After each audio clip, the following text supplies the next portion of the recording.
السلام عليكم ورحمة الله وبركاته. ازيكم حبايبي؟ عاملين ايه؟ يا رب تكونوا بخير وفي احسن صحة واحسن حال. ولسه مكملين مع بعض اكلات العيد. كل سنة وحضراتكم طيبين. النهاردة ان شاء الله هنعمل مع بعض الرقاق باللحمة المفرومة. اول حاجة هعمل العصاج بتاعي. عندي هنا ووك على النار، وهحط فيها معلقة سمنة، معلقة زيت، وهحط فيها نص كيلو بصل مفروم خشن، وهشوحه لغاية لما يدبل زي ما حضراتكم شايفين. بعد كده هنزل عليه نص كيلو لحمة مفرومة يكون فيها نسبة دهن بسيط. هكسرها كده بسن المعلقة زي ما هتشوفوا معايا، وانزل عليها بالتوابل بتاعتي: فلفل اسود، بهارات لحمة، رشة حبهان، نص معلقة سكر. بحب انزل بالتوابل على اللحمة وهي نية عشان تشرب التوابل وتاخد من طعمها، وتكون طعمها وريحتها حلوين. بشوحها كويس قوي. هنا اللحمة دخلت في السوا. اول ما تدخل معايا في السوا هنزل عليها برشة من القرفة البودرة واشوحها معاها، بتخلي ريحتها حلوة قوي، وطبعا مفيش اي زفارة.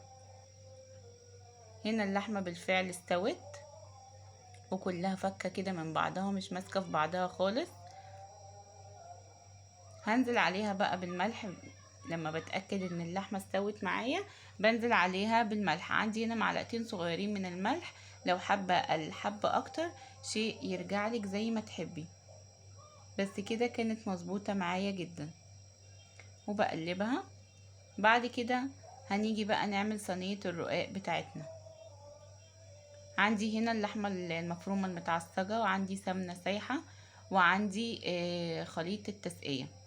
عندي هنا كوبايتين من الشوربة المغلية وكوباية من اللبن الحليب، وهحط عليهم رشة فلفل، رشة 7 بهارات، ومعلقة صغيرة من البيكنج باودر، وبقلبهم كويس قوي. اهم حاجة يكون الخليط ده سخن جدا، مغلي سخن جدا، عشان خاطر يطريلي الرقاق كده ويتسقى بيه كويس.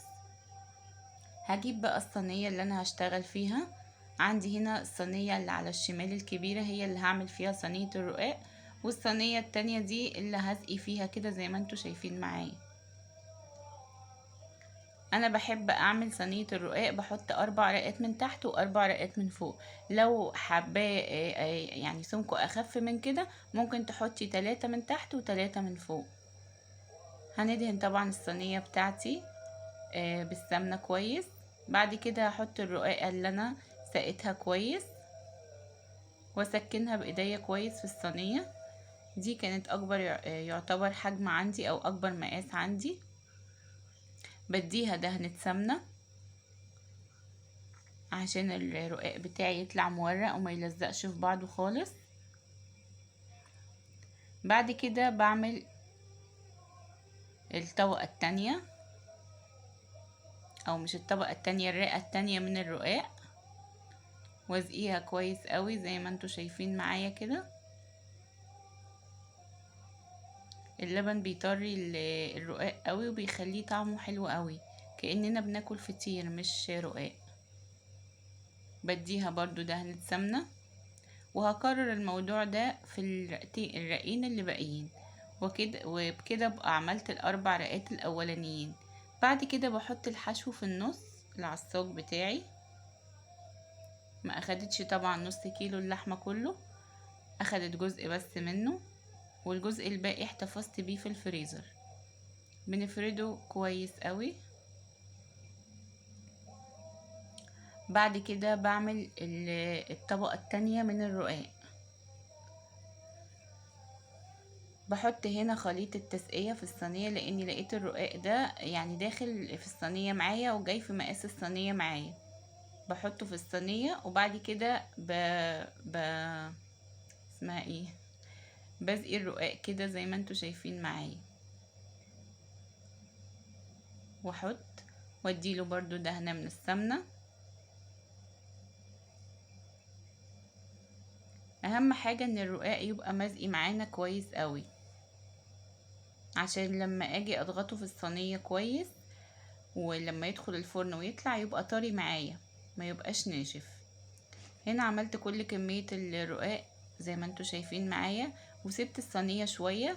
بعد ما سبتها شوية لقيتها طريت، فضغطت كده على حروفها زي ما انتوا شايفين، عشان لما اجي اسويها واطلعها من الفرن الحشو ما يفرطش منها، وتبقى عاملة زي الفطيرة بالظبط، كأني باكل حتة فطير، يبقى الحشو موجود جواها ومقفولة على الحشو.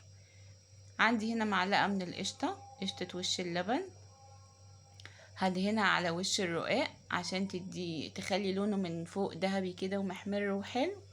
وادخل الصينية دي على فرن سخن مسبقا، حرارة 190 او 200، وبيطلع زي ما انتوا شايفين معايا. اول ما بيطلع من الفرن بيبقى ناشف شوية، بغطيه يا اما بفويل يا اما بغطا زي ما انتوا شايفين كده.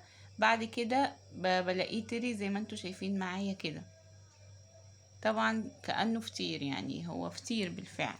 بقطعه زي ما انتوا شايفين كده، والف هنا على قلوبكم، كل سنة وانتوا طيبين، بحبكم.